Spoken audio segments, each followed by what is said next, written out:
Salam sejahtera dan selamat hormat. Anda bersama saya Nixon Nyambar dan anda sedang menonton segmen 100 Hari Kerajaan Perpaduan. Pada jam ini kita terlebih dahulu nak mulakan dengan tinjauan rakyat Malaysia berkenaan dengan perincian kaji selidik meninjau sentimen rakyat berhubung prestasi dan populariti pentadbiran Kerajaan Perpaduan pasca PRU 15. Tinjauan ini dijalankan dengan kerjasama firma penyelidikan O2 iaitu dengan kerjasama 5 media iaitu Esrawani, Sinar Harian, The Star, Sinchu Daily dan Malaysia Namban. Kutipan data untuk kajian telah dijalankan selama 10 hari bermula 6 Februari hingga 16 Februari dan seramai lebih 35,000 responden terlibat dalam tinjauan ini.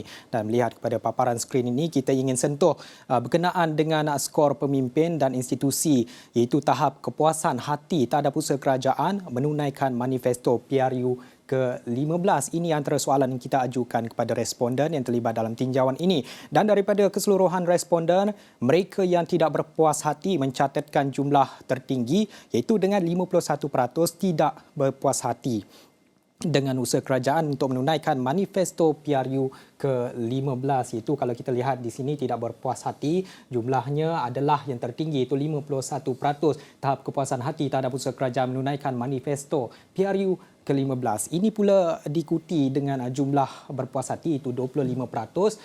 Mereka yang terlibat ini 35,000 responden yang memberikan jawapan, 25% menyatakan mereka berpuas hati dengan prestasi kerajaan dalam menunaikan manifesto selepas PRU ke-15 dan jumlah paling rendah adalah neutral ataupun memberikan jawapan tidak pasti adalah 24%. Ini adalah daripada responden yang terlibat dalam tinjauan skor kaji selidik tinjauan rakyat berkenaan dengan prestasi kerajaan dalam menunaikan manifesto yang telah dikatakan sebelum PRU ke-15 dan pasca PRU. Bagaimana kerajaan menunaikan janji-janji tersebut ini adalah merupakan data yang dirangkumkan. 51% menyatakan tak puas hati, 25% menyatakan berpuas hati, manakala neutral ataupun tidak pasti 24%. Dan kita nak lihat keseluruhan daripada paparan skrin ini sebenarnya daripada pecahan ini kita nak melihat kepada bagaimana ia berdasarkan pecahan etnik dan mengikut pecahan etnik, Melayu Semenanjung mencatatkan kadar peratusan tertinggi tidak berpuas hati dengan usaha kerajaan melunaskan manifesto mereka. Ini mungkin didorong dengan beberapa faktor dan cabaran utama yang dihadapi rakyat ketika ini. Mungkin dari segi cabaran, inflasi dan kos sara hidup yang mungkin kita tahu perkara itu sedang berlaku ketika ini. Mungkin juga didorong atas dasar kecekapan dan khidmat pemimpin kerajaan dalam menyelesaikan isu-isu rakyat.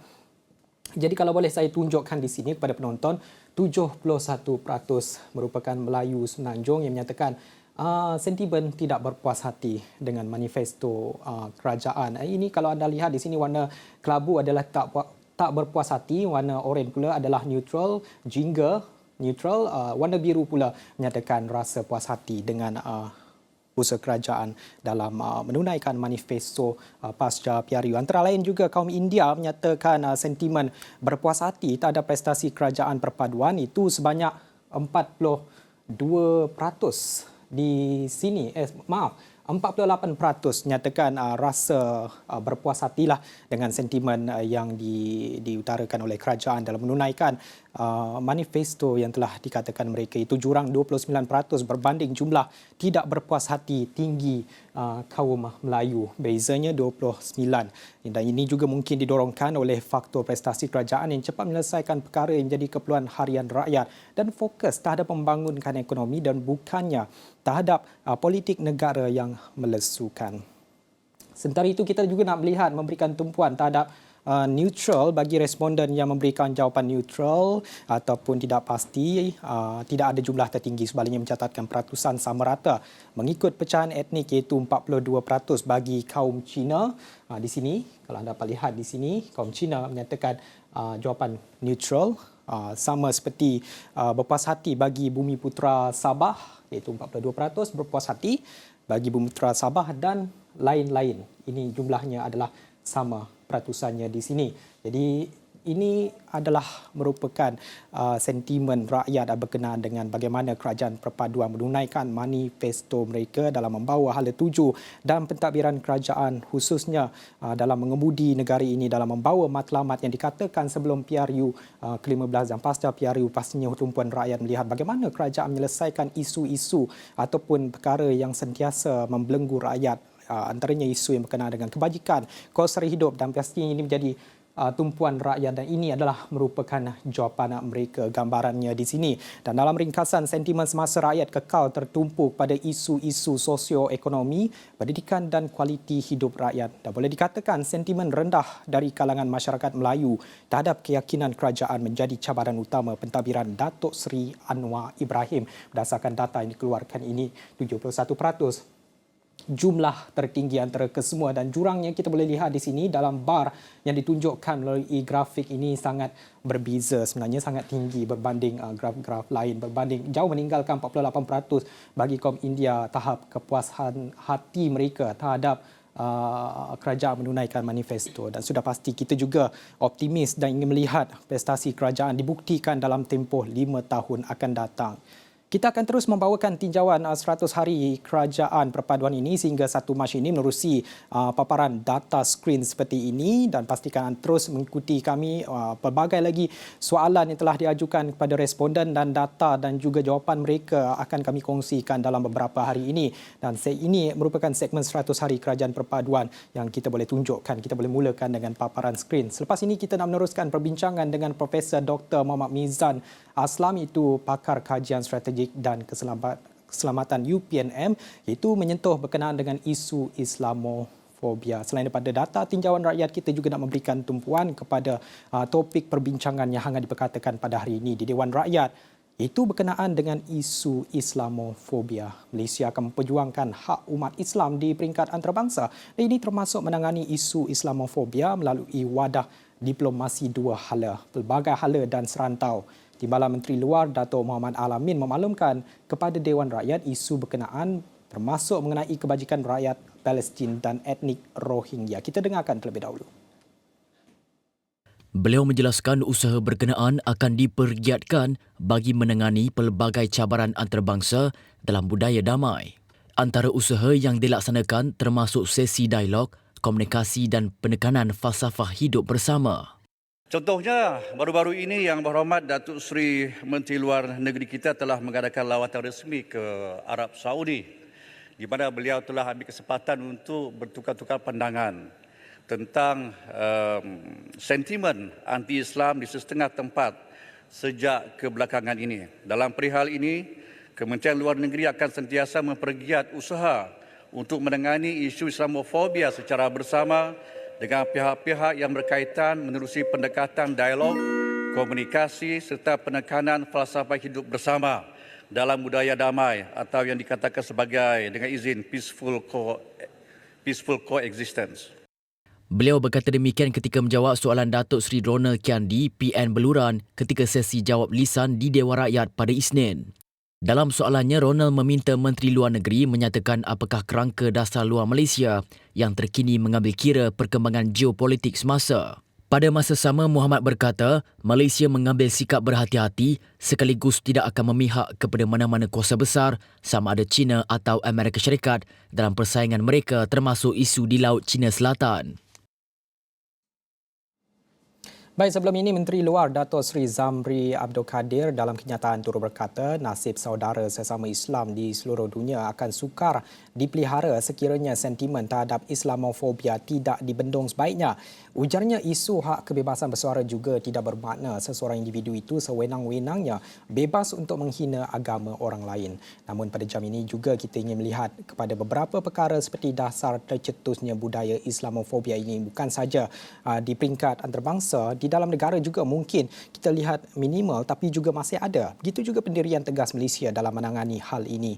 Dan untuk bercakap lebih lanjut, kita bersama pakar kajian strategik dan keselamatan UPNM iaitu Profesor Dr. Mohammad Mizan Aslam. Pertama sekali kita nak memahami isu Islamofobia ini, Prof.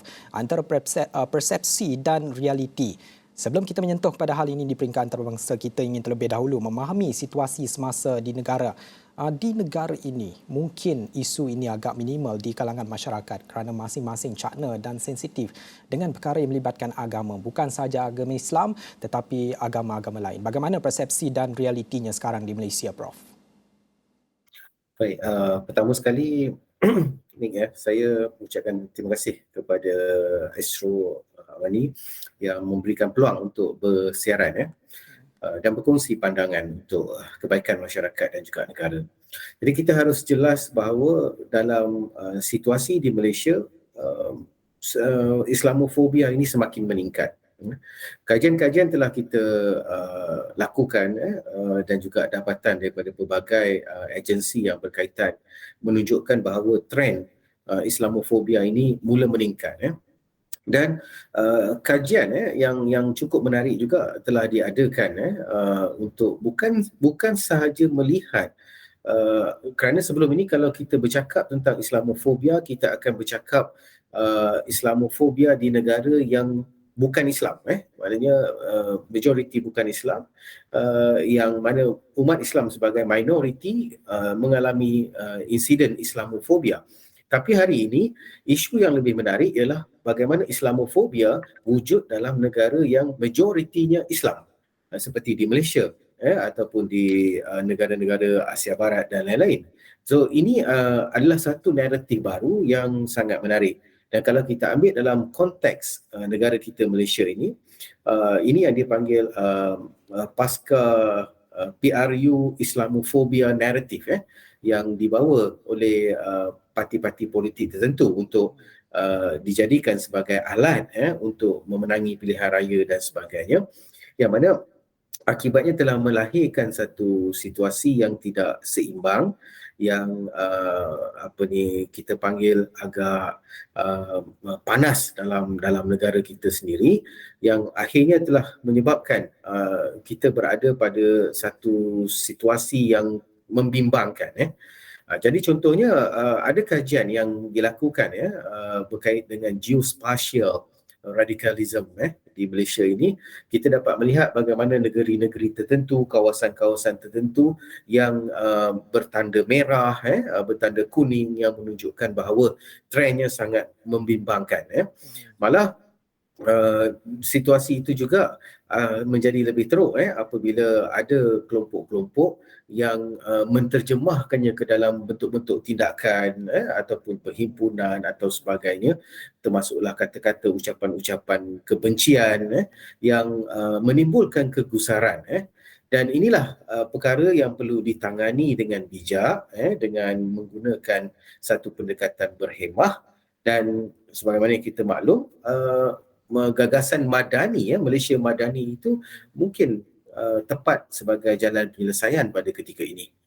Itu situasi semasanya di sini yang mana seperti yang Prof katakan tadi, mungkin kalau ianya berlaku isu Islamofobia di negara yang majoritinya bukan Islam, itu bukan sesuatu yang baru, tapi cabaran semasa pada masa kini adalah berkenaan dengan isu Islamofobia itu ada di negara yang majoritinya Islam.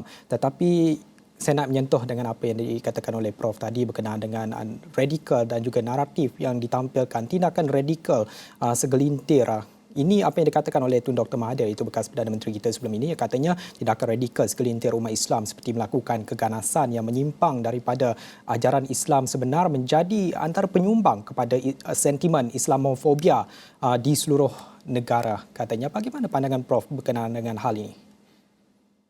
Ya, ini satu pandangan yang saya mengikuti pandangan Tun Mahathir ini sejak dahulu lagi. Dan Tun Mahathir ini malah ada satu buku saya yang saya menyentuh bagaimana naratif ucapan oleh Tun Mahathir berkait dengan insiden-insiden Islamofobia, radikalisme, ekstremisme, terorisme dan sebagainya. Jelas bahawa apa yang dinyatakan oleh Tun Mahathir itu benar dan tepat, bahawa pemahaman Islam yang tidak seimbang ataupun yang salah itu telah menjadi duri dalam daging ataupun enau dalam beluka, yang menyebabkan banyak pihak daripada mana-mana sahaja entiti termasuk dalam negara ini sendiri merasakan bahawa kita berada pada satu situasi yang seakannya benar tetapi sebenarnya tidak tepat. Itulah. Jadi saya sering menyatakan bahawa naratif yang dimainkan ini adalah satu naratif yang mana kita merasakan bahawa kita sahaja yang betul, orang lain semua salah. Dan kita nak orang lain memahami kita, tapi dalam masa yang sama kita tidak cuba memahami pihak yang lain. Dan ini dia punya kata kuncinya di sini adalah tolerant. Untuk kita bertoleransi dalam banyak aspek, dia kadang-kadang menimbulkan dilema. Kalau kita terlalu bertoleransi, kita dianggap sebagai liberal, ataupun dianggap sebagai seseorang yang tidak berusaha untuk mempertahankan Islam. Tapi dalam masa yang sama sebenarnya kita bila menjadi sangat asabiah sebagaimana yang diletakkan dalam takrifan oleh Ibn Khaldun dalam bukunya berkait dengan pembangunan ketamadunan dan lain-lain, menyatakan bahawa apabila asabiah itu diwujudkan, barulah sebuah tamadun ataupun negara itu dapat dibangunkan. Tapi dalam masa yang sama, adakah kita boleh membenarkan asabiah itu diterjemahkan dalam bentuk ekstremisme dan juga radikal? Dan itu adalah perkara-perkara yang memerlukan kepada perdebatan dan juga semakan semula. Jadi apa yang dibawa, apa yang saya bincangkan sebentar tadi, itu sebenarnya adalah perkara yang tepat pada masa tersebut, dalam lokalitinya, dalam suasananya yang sesuai pada masa itu. Tapi dalam naratif kita mainkan pada dunia hari ini, terutama dalam konteks Malaysia yang negaranya berbagai kaum, berbilang kaum, adakah ianya sesuai ataupun tidak? Dan adakah kita sanggup untuk berkompromi terhadap perkara ini, ataupun kita masih tetap untuk mempertahankan pemahaman kita sehingga akhirnya kita menjadi tidak toleran. So inilah perkara yang menjadi dilema, dan bagi saya ianya harus difahami dalam konteks yang cukup besar. Jika tidak, kita akan dibuai dengan mimpi, kita merasakan kita betul, tetapi dalam masa yang sama kita sebenarnya mempromosikan sesuatu yang bersifat ekstrim dan juga radikal. Kalau saya nak bagi contoh lah, satu contoh yang mungkin agak pedas, tetapi harus kita bersetujulah. Contohnya, apabila berlaku serangan dan sebagainya di gereja, adakah kita sebagai umat Islam memberikan tanda simpati ataupun menghantar kalungan bunga, atau kita memberikan kad-kad ucapan condolences ataupun takziah dan lain-lain. Dan begitu juga apabila pembunuhan ataupun serangan dilakukan oleh umat Islam, adakah kaum yang bukan Islam ataupun bukan Melayu dan sebagainya juga melakukan perkara tersebut? Jika kita tidak melakukannya dan kita merasakan tindakan itu adalah sebagai wajar, maka di situlah menunjukkan bahawa kita tidak toleran dan kita hanya nak mereka memahami kita, tapi kita tidak cuba memahami mereka. Dan saya bercakap ini bukan dalam konteks Islam sahaja, tapi across, merentasi semua agama dan juga etnik. Baik, menarik pendapat awal yang diutarakan oleh pakar kajian strategik dan keselamatan UPNM Profesor Dr. Mohammad Mizan Aslam.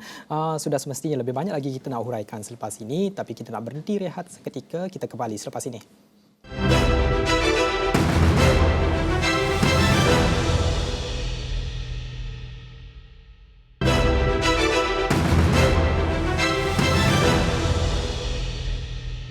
Baik, bertemu semula dalam segmen 100 Hari Kerajaan Perpaduan. Kita masih lagi meneruskan perbincangan bersama Profesor Dr. Mohammad Mizan Aslam. Tadi Prof berkata berkenaan dengan pendapat yang sangat menarik dan juga mampat dan juga padat, iaitu berkenaan dengan toleransi itu bukan hanya harus dilakukan oleh sebelah pihak saja, tapi harus dilakukan oleh pihak yang sama. Pemahaman dan juga understanding itu harus dibuat antara kedua-dua pihak, bukan sahaja satu pihak. Dan kalau kita nak melihat kepada perbuatan tidak kira Islamofobia atau fobia kepada mana-mana agama ini, sememangnya bertentangan dengan prinsip universal menghormati agama.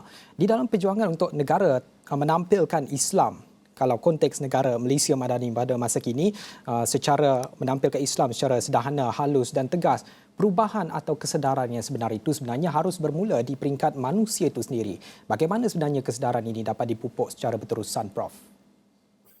Baik, cuba menariklah untuk kita membincangkan ataupun memahami bagaimana langkah ampuh untuk menyelesaikan isu ini, iaitu melalui gagasan Madani, Malaysia Madani. Jadi tadi saya sentuh bagaimana Ibn Khaldun kemudian dipersetujui pula oleh Arnold Toynbee, Oswald Spengler, Ziauddin Sardar. Itu nama-nama besar yang bersetuju dan juga mengangkat istilah-istilah yang berkait dengan Madani. Dan kita faham bahawa yang amat berhormat Perdana Menteri kita sejak daripada tahun 1996 dalam buku beliau bertajuk The ASEAN Renaissance telah menyatakan bagaimana mengangkat ketamadunan ataupun kehebatan sesebuah negara itu melalui konsep Madani. Dan akhirnya iaitu kira-kira sebulan sebelum beliau mengangkat sumpah sebagai Perdana Menteri, maka beliau telah mengangkat semula dengan menyatakan bahawa konsep the civilized nation ataupun negara bertamadun. Dan selepas PM10 kita mengangkat sumpah menjadi Perdana Menteri dan akhirnya pada tahun 2023 pada 10 Januari telah memperkenalkan konsep yang disebut sebagai Malaysia Madani. Jadi saya mengambil pendekatan bahawa konsep ataupun gagasan itu sesuai untuk menyelesaikan isu berkaitan dengan Islamofobia, radikalisme, ekstremisme dan seterusnya terorisme.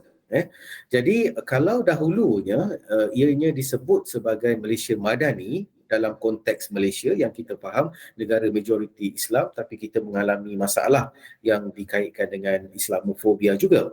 Dan diangkat pada peringkat global yang disebut sebagai Global Madani, iaitu apabila kita lihat gagasan ini cuba dipopularkan ke seluruh dunia sehingga ke Turki, ke Eropah dan lain-lain. Jadi tidak salah bahawa ini adalah sebagai salah satu daripada skill ataupun produk Malaysia yang perlu kita pasarkan di luar negara.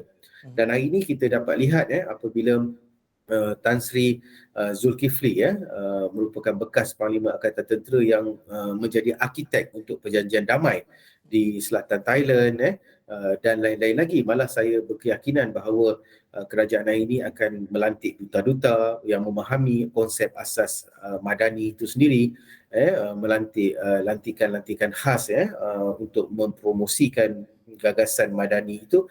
Dan bukan lagi kita bercakap tentang Malaysia Madani bahawa ianya sudah pergi kepada spektrum yang berbeza yang boleh juga disebut sebagai Global Madani. Jadi dalam Madani itu ada konsep yang paling ampuh yang kita sebut toleran tadi yang kita dah bincang, ada juga konsep seperti hormat, dan juga yang paling penting adalah rahmatan lil alamin, iaitu memberikan kebaikan kepada seluruh umat, seluruh manusia tanpa mengira bangsa, agama dan sebagainya. Jadi kalaulah ini dapat disuburkan, maka tidak lagi menjadi isu serangan-serangan terhadap umat Islam, terhadap agama lain dan sebagainya. Jadi kita kena faham bahawa naratif ini sangat penting kalau kita nak mempertahankan kedaulatan, kesejahteraan, keamanan negara ini. Jika tidak, kita akan berada pada situasi yang berbahaya dan juga boleh mencetuskan kepada huru-hara, perpecahan, pergaduhan kaum dan lain sebagainya. Kalau kita nak bercakap berkenaan dengan isu Islamofobia ini juga berkait rapat dengan pendirian sesebuah negara, yang mana kalau negara itu berpendirian untuk menolak dengan tegas isu Islamofobia ini, sudah pastinya berkait dengan hubungan negara-negara lain dari segi diplomatiknya di sini. Seperti mana yang kita tahu sebelum ini, baru-baru ini isu melibatkan pemimpin Sweden yang mana tindak balas kerajaan Malaysia adalah dengan mencetak sejuta naskah Al-Quran untuk diedarkan. Ini berkait rapat dengan pendirian kerajaan Malaysia untuk menolak dengan tegas berkenaan dengan isu Islamofobia ini. Dan kalau kita nak lihat berkenaan dengan segi konteks besarnya di sini, Malaysia berpendirian tegas untuk tidak memihak kepada mana-mana pihak, khususnya kuasa-kuasa besar seperti China dan Amerika Syarikat. Ini perkara yang baru saja diutarakan ataupun baru saja dilontarkan menerusi sidang parlimen pada hari ini, terutama yang melibatkan persaingan mereka di peringkat antarabangsa termasuk isu di Laut Cina Selatan. Bagaimana Malaysia dapat menampilkan sifat Islam yang lembut tetapi tegas dalam mempertahankan hak-hak negara, Prof? Ya, baik. Satu perkara yang kita dapat lihat kenapa provokasi yang dicuba diwujudkan oleh pihak-pihak tertentu seperti Paludan dalam membakar Quran dan kita ada lagi banyaklah nama-nama lain terutama di Belanda yang cuba membangkitkan situasi kebencian, provokasi dan kemudian dizahirkan dengan tindak balas oleh umat Islam. Dan kalau kita lihat rata-rata tindak balas itu sama ada berakhir dengan keganasan, berakhir dengan pergaduhan, pembunuhan, kematian, pembakaran bendera dan sebagainya lah, aset-aset lain. Dan adakah itu yang seharusnya kita lakukan? Dan sebenarnya kalau saya punya pandangan bahawa itu yang dimahukan oleh pihak-pihak yang memusuhi agama Islam ataupun agama-agama ataupun bangsa-bangsa lain dan sebagainya. Jadi tindakan seperti yang dilakukan oleh kerajaan Malaysia yang mana mencetak 1 juta naskah Quran apabila sebagai balas, tindak balas terhadap membakar satu Quran, kita cetak 1 juta Quran dan kita edarkan secara percuma, maka itu lebih baik daripada kita membakar bendera negara mereka, menyebabkan berlaku rusuhan, pergaduhan, hubungan diplomatik menjadi tidak baik dan sebagainya. Maka itu adalah tindakan yang bijak. Ya, mungkin dia dilihat sebagai tindakan yang lemah, tetapi bagi saya ianya bijak. Kerana mereka mahukan tidak balas yang kasar, ganas, kerana itu akan menunjukkan inilah imej Islam. Kalau dilakukan sesuatu macam ni, okey, dia tidak akan menunjukkan punca, tapi mereka akan menunjukkan bagaimana kita bertindak. Dan saya melihat bahawa naratif-naratif yang seperti ini yang perlu disebarluaskan, termasuklah membangunkan website-website, membangunkan platform-platform untuk menyebarkan maklumat-maklumat yang tepat, untuk mengimbangi naratif-naratif yang tidak tepat dan tidak jelas tentang Islam. Selain daripada itu, kita juga harus maknanya memegang ketua-ketua kelompok, ketua-ketua etnik, ketua-ketua agama supaya mereka juga senada dan seirama dalam memperjuangkan ataupun memberikan naratif yang baik dan juga adil kepada seluruh dunia. Dan salah satu lagi yang harus kita perhatikan juga, bukan sahaja saya sering katakan bukan sahaja Islam yang harus mempromosikan sesuatu yang bersifat baik ataupun rahmah, tetapi yang di pihak lainnya pula seperti agama-agama Kristian, Hindu, Buddha dan sebagainya juga perlu mempromosikan sesuatu yang bersifat toleran dan juga baik. Maka kalau tidak ada yang provok, kita akan lebih baik dan juga aman. Saya setuju. Pandangan yang menarik. Sebenarnya ada beberapa soalan yang saya belum sempat utarakan kepada Profesor Dr. Muhammad Mizan Aslam, tapi mungkin kita boleh bawa untuk segmen yang akan datang. Tapi terima kasih Profesor Dr. Muhammad Mizan Aslam, itu pakar kajian strategik dan keselamatan UPNM. Menarik topik kita pada petang ini, tapi itu saja masa yang kita ada. Saya Nixon Nyambar. Salam hormat, kita jumpa lagi.